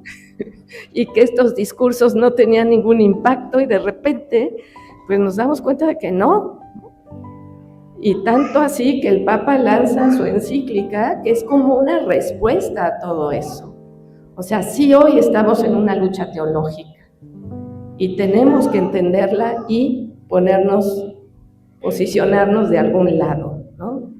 Entonces creo que esto implica, pues sí, muchísimo aprendizaje, porque acá mismo en Cuernavaca nos ha pasado ver esa marcha por la paz, que se hace, me parece, una vez al año, de parte de los evangélicos, ¿no? Que llenan la plaza con banderas de Israel. Uno dice, qué horror, pero hay que entender qué está pasando ahí, ¿no? ¿Quiénes son? ¿Qué piensan? ¿Por qué adhieren al Estado de Israel? Y ahí hay tantas cosas que de construir, ¿no? De que ir diciendo y que ir aclarando. Y no es tanto qué pasó en la historia, sino el significado político que hoy se está relanzando, ¿no? Entonces, pues feliz de escucharte, Silvana, y también decirles que la vamos a tener de nuevo en noviembre en otro coloquio sobre Iván Illich que estamos haciendo desde la Casa Estudio Jan Robert y Silvia Marcos. Ustedes lo van a conocer con anticipación, pero ya les digo, 11, 12 y 13 de noviembre en la Sala M Ponce del Jardín Borda, pero que va a estar precedido por una exposición sobre cosas técnicas, ¿no?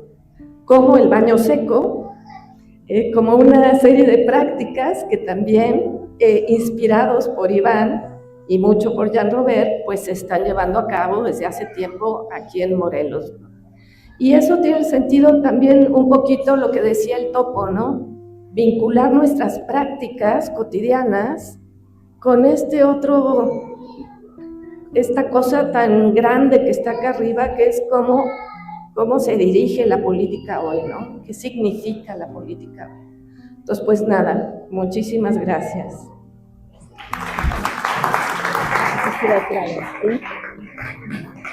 Sí, para seguir con lo que decía Márgara, me gustaría, tienes razón, en traer esto. Peter Thiel mismo él es cristiano, él lee los evangelios a su manera y los adapta, y bueno, por eso creo que es tan oportuna y tan así certera la encíclica del Papa, ¿no?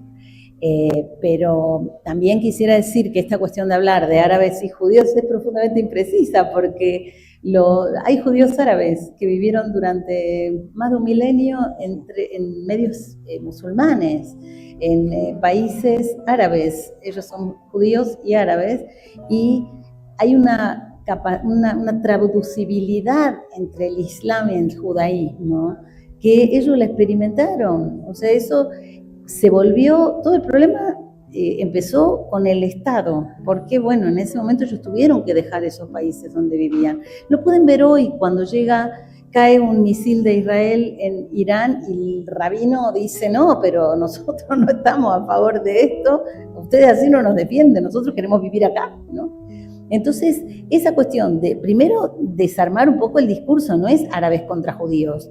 Lamentablemente, los judíos árabes, cuando se vieron obligados a emigrar a Israel, algunos lo habrán hecho voluntariamente, pero la gran mayoría estuvo obligada a hacerlo, se encontraron con que hablaban la lengua del enemigo. O sea, ni más ni menos que esa lengua materna tan amada pasó a ser la lengua del enemigo y solo les quedaba usarla para el espionaje, ¿no? Y para labores del ejército. Ahí hay una serie de rupturas que tienen que ver con el sionismo evangélico, que ese sí viene, es anterior, incluso es un poco anterior que el sionismo político de Herzl del siglo XIX, viene un poco antes, y tiene que ver con esa lectura literal y futurista de la Biblia, ¿sí?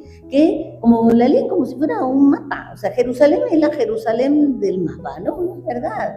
Y no es verdad porque, además, si no hubiera sido dispersado el reino de Israel, que eran las 10 tribus, otra historia hubiéramos estado leyendo, ¿sí? Y el Mesías no provendría de la casa de David, precisamente, o sea, todo sería distinto. Bueno, sobre eso es otro tema, pero la teología política la traen los tecnofaraones, pero también estuvo presente todo el tiempo. Si Schmitt dice que la teología política, o sea, que los conceptos políticos del Estado son conceptos teológicos secularizados, en realidad hay un discípulo de Taubes que se llama Jan Assmann que dice, fíjese que el monoteísmo es político antes de ser religioso, ¿no? También el judaísmo y el islam no se conciben a sí mismos como religiones, sino como prácticas de vida. ¿Se entienden? ¿Se entienden? El problema estuvo cuando le dijeron, como acá no soportamos, porque el antisemitismo es europeo, y Ernest Renan es uno de los adalides del antisemitismo, que inventa esta cuestión del semita y el ario. Por eso a mí me gusta cuando escucho a algunos que dicen, este es semita y este no es semita. Por favor, o sea, este es házaro bielorruso, por ejemplo. No, dejemos los esencialismos, eso que nos inoculó Europa para su conveniencia, porque el semitismo es antisemita también. Entonces, claro, y lo que vemos ahora es que los actos más antisemitas los perpetra el ejército de Israel, ¿sí? Que usa el antisemitismo, como dice Raúl Peck en la película sobre Orwell. O sea, hay mucho para hablar sobre las promesas que también están en los textos, tanto bíblicos como rabínicos, ¿no?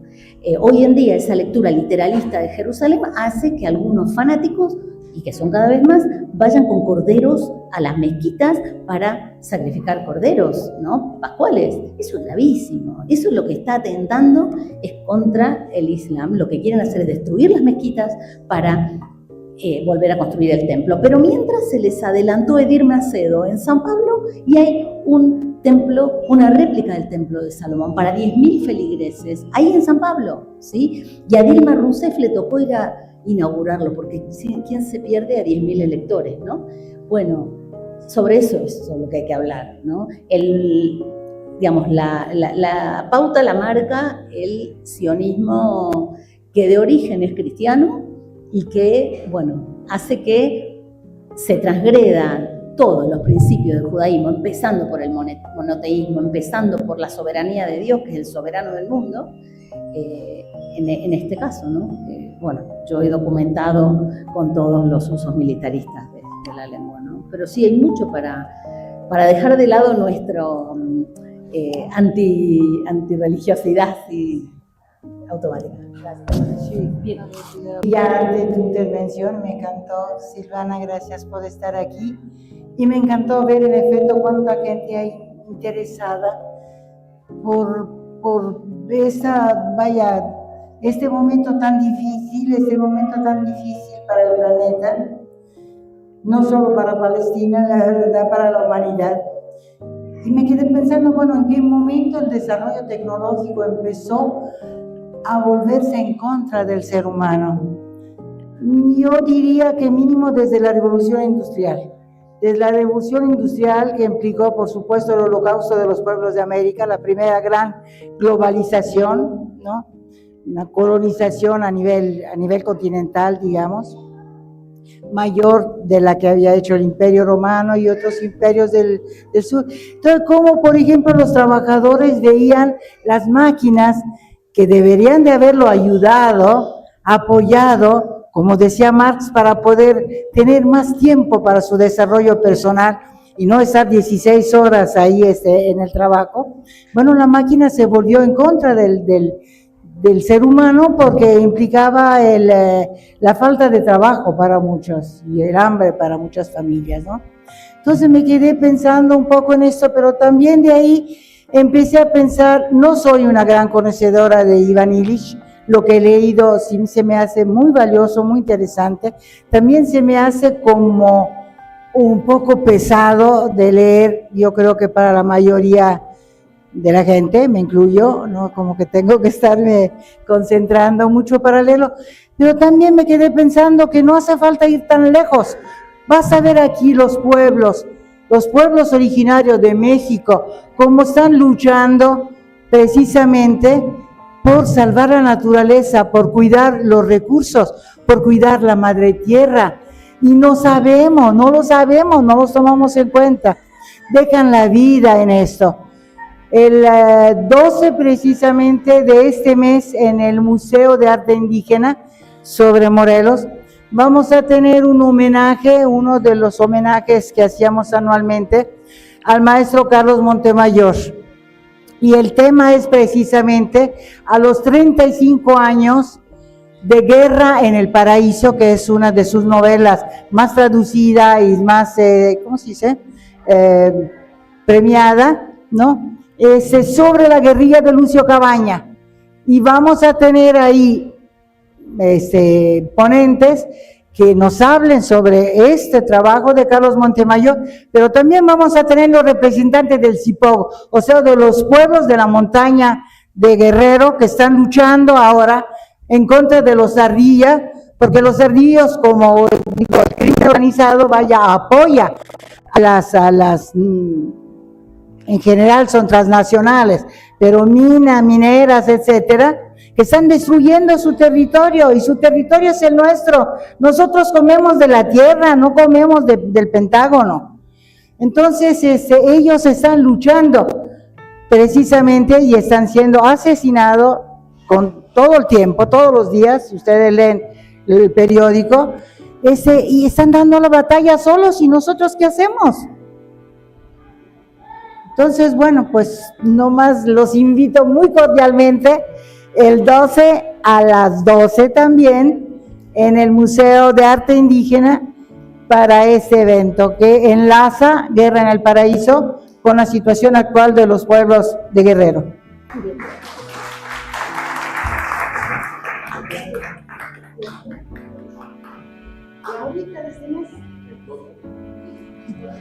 Sí, muchas felicidades, Silvana, al colegio, sobre todo por actualizar un desafío, ¿no?, de pensamiento. Quisiera poner 3 puntos puntuales, breves, sencillos, para cambiar la mirada hacia otra forma de ver el tema. Me parece importante ver este acto como una acción de no violencia, no solo como un espacio de pensamiento y reflexión. Y creo que Iván Illich enseña mucho a ver lo que no se ve a primera vista, y eso es lo que yo veo en este acto y por lo que estoy. Por supuesto, con Silvana, etcétera, puedo leer la ponencia, ver cosas, pero el gran déficit actual está en el plano de la reflexión como acción. E Iván Illich no solo escribió libros, sino que fundó el CIDOC. Y el CIDOC fue un gran espacio de pensar en voz alta estrategias, formas de lucha social, formas de cambiar el orden social. Y en ese sentido es donde yo veo que la reflexión es una acción. Y eso es lo que para mí se está haciendo ahora. El punto 2, que se dijo rápido, da para mucho, claro, es el tema del desarme. Y hablábamos en varias intervenciones, y lo dijo Márgara rápido, pero creo que es un tema neural, la distancia brutal que hay entre las acciones de resistencia civil no violenta, de construcción de paz, y las acciones de violencia genocida. La distancia brutal en el plano del conocimiento, del manejo de los cuerpos, etcétera. Y creo que es uno de los temas más neurálgicos hoy, porque hacemos una tonelada de acciones en planos simbólicos, marchas, foros, etcétera. Ni por asomo, dirían, tocan con el pétalo de una rosa al avance genocida y de violencia de la inteligencia artificial y del capitalismo depredador. Ahí tenemos una pregunta durísima para quienes luchamos y estamos en el plano de la acción, para no engañarnos a nosotros mismos y para enfrentar con otro grado de conocimiento el tema genocida y de la violencia en todos los niveles. Y el tercer punto que veo, porque por primera vez en mi vida he visto cerca el tema de la Tercera Guerra Mundial o el tema de la guerra nuclear, porque estamos en manos de un gran poder de psicópatas. Lo he oído toda la vida, y lo he oído del zapatismo, etcétera, siempre guerra nuclear, tercera guerra, pero para mí no era una realidad. Ahora creo que hemos estado y estamos en una frontera diferente de la especie humana. Y me parece muy importante tomar nota, porque A no es igual a B, no es un discurso, es una posibilidad real en muchos sentidos. No voy a ahondar en eso. Y yo creo que esta acción que tiene que ver con no dejar de hablar de Palestina, que es el gran lema mundial, y que el silencio para mí, y ese es el tercer punto, en un sentido negativo, es la obediencia ciega a las redes y a la autoridad. Ahí para mí es el tema más profundo y neurálgico, y cómo construir formas de desobediencia hacia órdenes inhumanas en todos los planos. Y ahí es donde el silencio cómplice, opuesto a lo que dice Illich, es el punto neurálgico. El único modo para mí, y lo he escrito y dicho por mucho, y hemos compartido mucho espacio con Silvana, tiene que ver con la desobediencia civil dentro de Israel por millones, y es lo que no se da. Israel es una sociedad enferma de obediencia ciega en muchas formas, igual que Estados Unidos, pero Israel en un 90% y Estados Unidos en un 30%. Entonces ahí creo yo que hay un punto neurálgico de acción en el tema de desobediencia civil, y también de acción de cada uno de nosotros de desobedecer órdenes de silencio e inhumanidad en las instituciones donde estamos, en los espacios. Hay mucha experiencia, hemos compartido, por ejemplo, una exposición sobre el genocidio en Gaza con Silvana. Si les contara lo que hemos enfrentado en espacios universitarios, incluso que parecen progresistas, de miedo, de terror, de obediencia, y creo que es un tema brutal donde combatir cada día en nuestro trabajo.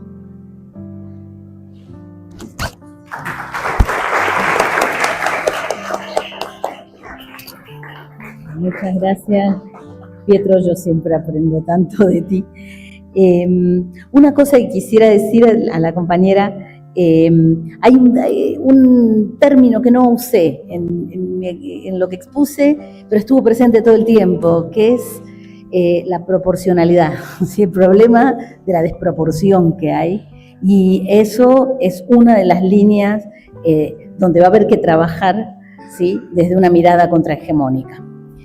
En un uso contrahegemónico de la inteligencia artificial, poder volver a las proporciones, ¿no? Sacarles, arrancarles de algún modo esta desproporción con la que pretenden aniquilar la imaginación de lo que podemos hacer, o sea, eso es supraliminal.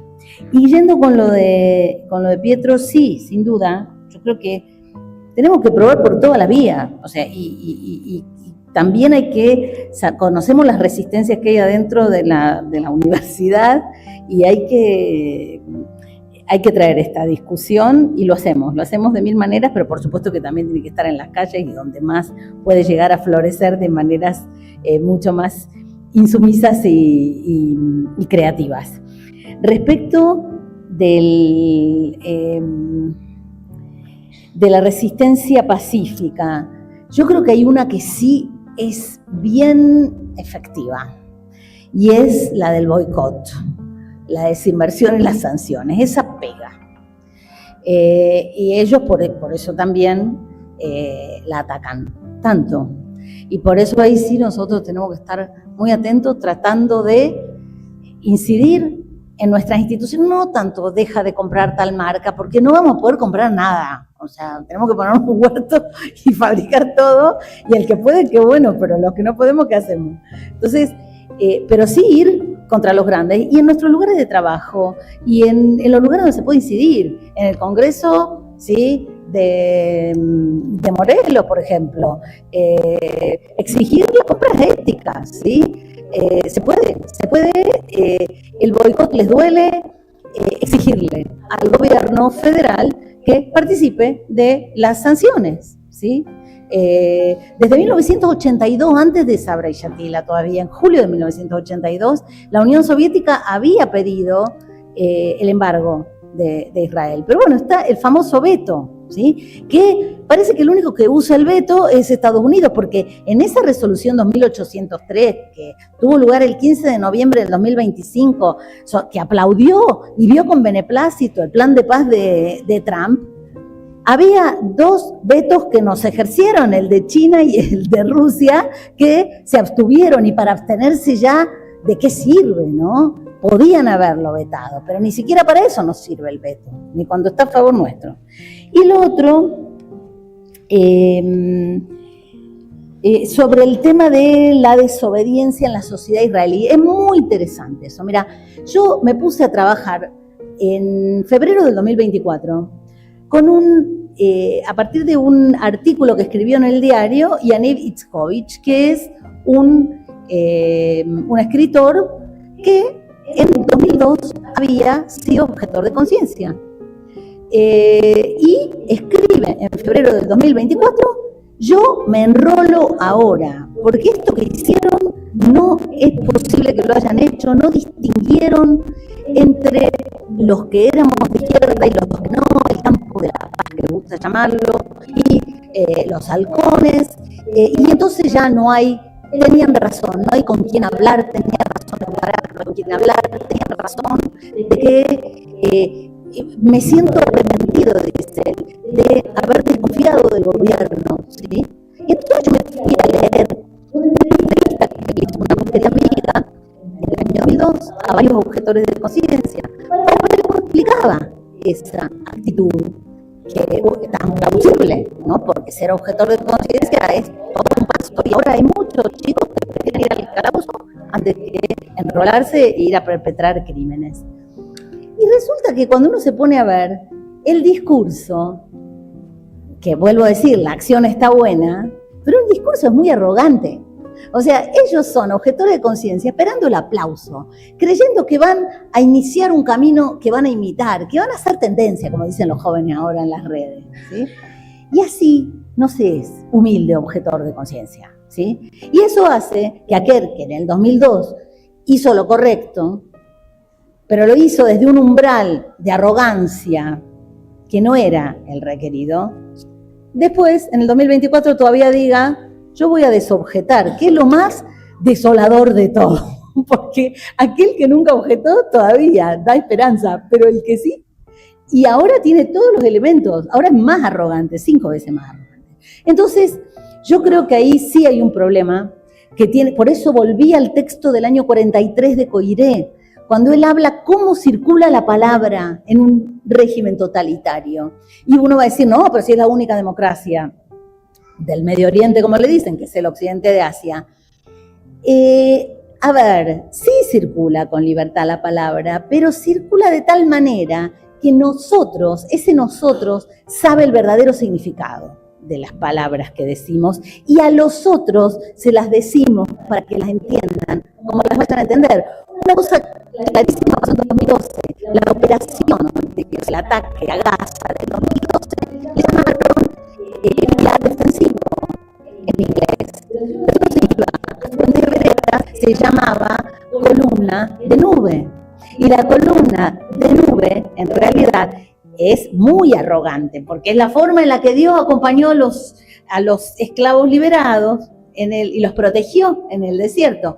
Y llamarse columna de nube, decirles vamos a llegar a ustedes como una columna de fuego, ¿no?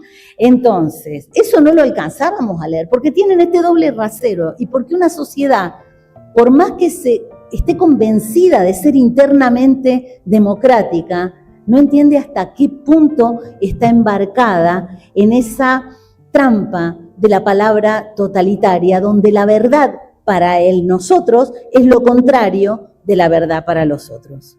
Entonces, eso es lo que hace que un número tan abrumadoramente alto justifique la invasión a Irán, el genocidio en Gaza, porque hay un sistema de educación que enseña, pero desde que son chiquitos, que los palestinos no son humanos, que son seres del pasado, folclóricos, ¿sí?, dibujados de manera orientalista, o amenazas terroristas. Entonces, no son humanos y no sienten como nosotros y no son capaces, y por más que haya grandes poetas, porque algunos conocen a Darwish y lo traducen al hebreo, el discurso del indio, del que yo leí un fragmento, está traducido al hebreo por el rector, quien fue rector de la Universidad de Haifa.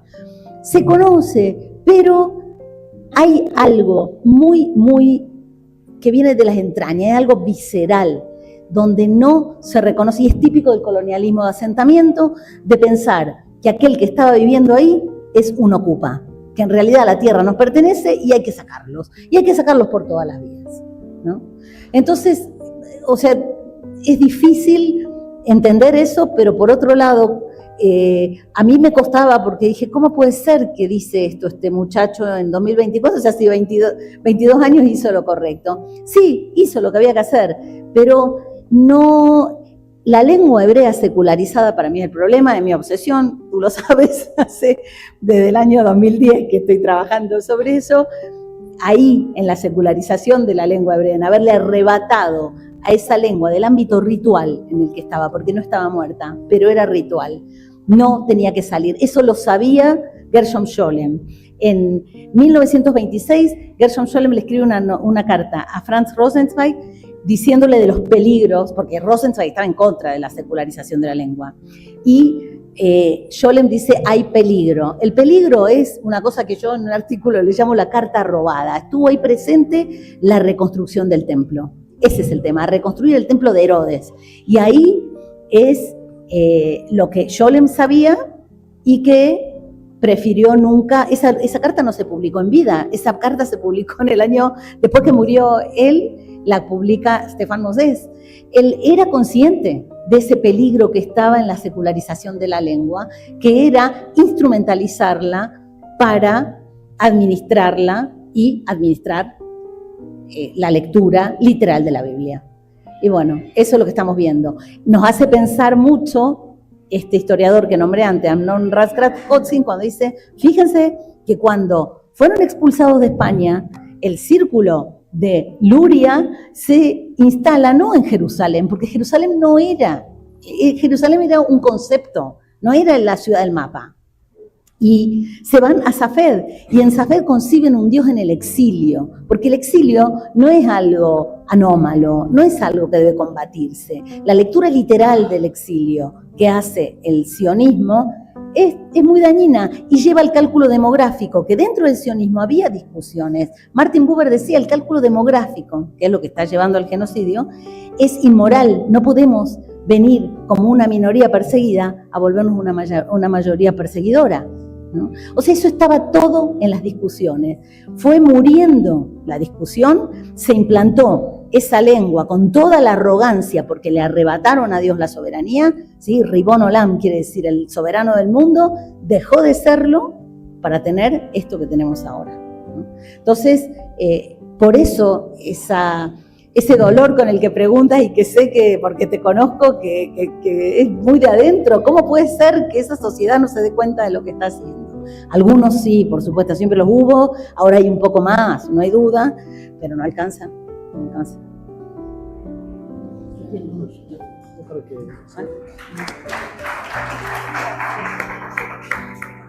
Bueno, nos resta agradecer la presencia de la doctora Rabinovich con nosotros y en lo personal agradecer a todos ustedes su interés, su participación en este acto. Les recordamos, tenemos 9 actividades programadas por delante en esta conmemoración del centenario del nacimiento de Iván Illich. Ustedes pueden encontrar el programa en el sitio que previamente referí, ivanillich.org.mx, y Acción por la Paz, como nos invita Pietro. Acciones por la paz, acciones cotidianas en cada una de nuestras actividades. Doctor, ¿quieres cerrar? Bueno, pues muy buenas tardes tengan todos ustedes. Estamos muy contentos en el Colegio de Morelos por hacer este esfuerzo articulador para llevar a cabo actividades con este nivel de ponentes. Y quiero hacer un comentario también respecto de lo que uno ve de aquí para allá, ¿no? Porque creo que también eso es importante, además de la enorme calidad de la doctora. También creo que es bien importante observar la calidad del público.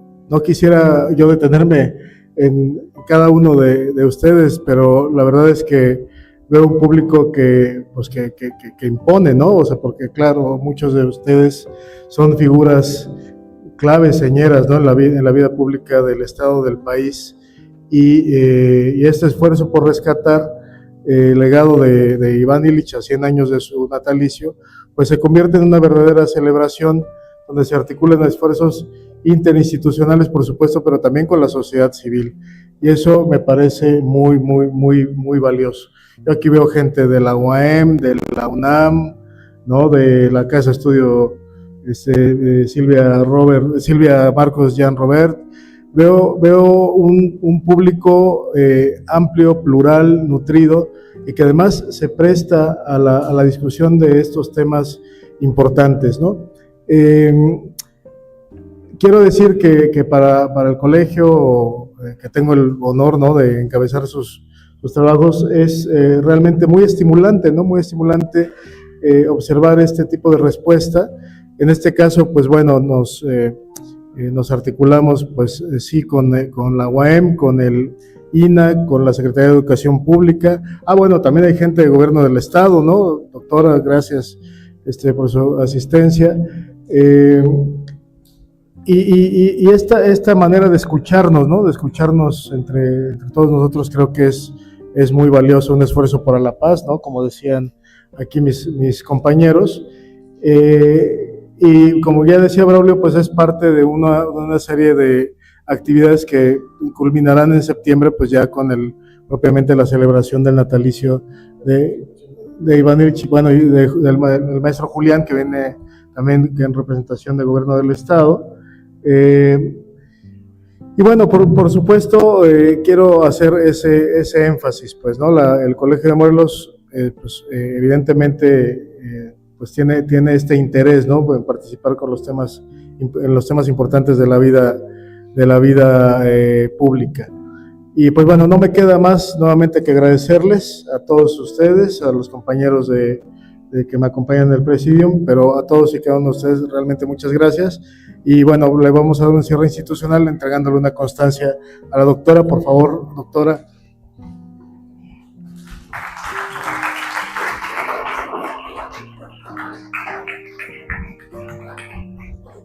El Colegio de Morelos, organismo público autónomo, otorga la presente constancia a la doctora Silvana Rabinovich Kaufman por su participación en la conferencia Iván Illich, un pensador necesario para entender la trama teológico-política belicista de nuestro tiempo, llevada a cabo en el Auditorio Juan Dubernard del Museo de los Pueblos de Morelos, Palacio de Cortés.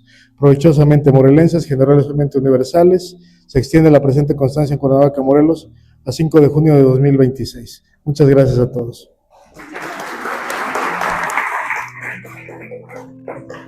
Gracias.